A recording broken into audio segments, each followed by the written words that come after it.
Bonjour à tous, bonsoir à toutes. Petite précaution oratoire, nous sommes aujourd'hui le 11 février 2021, toujours en pleine pandémie du coronavirus, avec de nouvelles variations du coronavirus, de nouvelles mutations. C'est la fête du slip, on adore ces années qui s'écoulent. 2020 était pas mal, 2021 s'annonce encore mieux.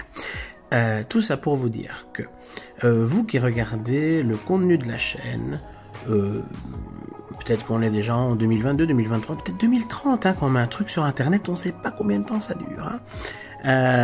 Et moi, qui comme un glandu, ai peut-être perdu les accès à la chaîne et ne peut plus modifier le contenu, ce qui serait très embêtant vu que cette fois-ci c'est la chaîne de l'association, mais ça m'est déjà arrivé et ça m'arrivera encore. Je suis un distrait. Et vous allez vous dire, mais le mec qui raconte des trucs sur le comportement des chiens et des chats qui n'est pas vrai. On pensait ça avant, c'est plus du tout le cas. C'est fort possible. Parce que mon travail se base sur l'éthologie. L'éthologie est une science, c'est la science du comportement des animaux. On observe les animaux selon plusieurs critères, les items, etc. Et d'après ce qu'on a observé, on essaye d'en tirer des conclusions. Les conclusions qui semblent les plus probables. Après, aucun grand singe, aucun chien, aucun chat, aucun rat n'est venu voir un éthologue en disant « Tu sais, si on fait ceci, c'est pour telle raison ». Donc ce ne sont que des suppositions, quand même bien cohérentes en fonction de ce qu'on a observé, qui nous permettent d'hypothétiser le pourquoi de tel comportement.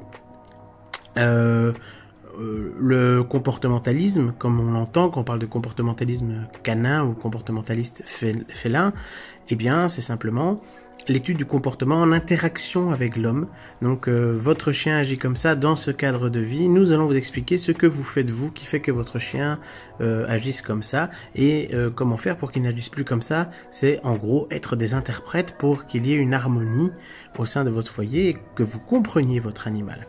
Ce sont deux travails complètement différents. L'éthologue travaille plus dans l'observation normalement des animaux en milieu sauvage et le comportementaliste c'est vraiment les relations hommes-animaux.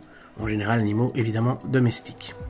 Bref, ceci étant dit, comme toute science, le propre de la science, c'est d'être contradictoire. Elle peut être contredite. En science, quelque chose est vrai jusqu'à ce qu'on démontre le contraire. Et c'est ça qui est beau, c'est ce qui nous permet de progresser. Alors, si j'ai perdu mes accès, que je n'ai pas pu recontextualiser, comme ça m'est déjà arrivé une fois dans une vidéo d'une autre chaîne où je parle de nourriture ou autre, et que la science ou les découvertes ont évolué, qu'en fait je racontais des cracks, c'est possible, bien contre ma volonté, et je suis certainement, j'espère si je ne suis pas décédé à jour sur ces thématiques-là.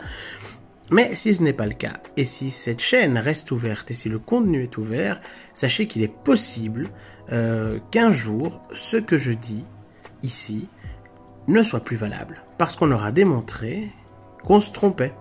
Je pense par exemple au concept de domination. On pensait que les chiens étaient dominants, qu'il fallait vraiment instaurer l'esprit de meute, comme l'esprit de meute des loups.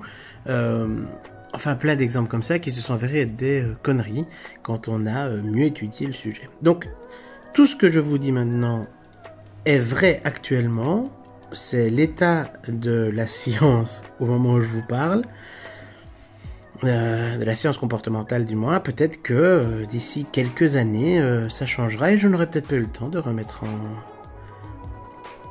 en contexte ou de supprimer les vidéos. C'est pour ça qu'il faut toujours garder l'esprit critique et que quoi que vous entendiez sur les réseaux sociaux, que ce soit YouTube ou autre, toujours les vérifier auprès de praticiens actuels.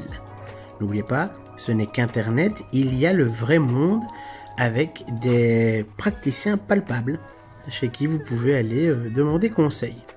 Donc on raconte pas de conneries, tout ce qui est dit ici est sourcé et bien documenté. Mais ça peut changer et il se peut que ce que j'ai raconté par le passé, alors aujourd'hui on a une toute petite chaîne, un jour on ne sait pas, c'est la science, c'est comme ça. Les corbeaux sont noirs jusqu'au jour où on en trouvera un rouge, alors là on se dira, merde alors, il y a des corbeaux rouges. C'est très simplifié mais la science c'est comme ça que ça marche.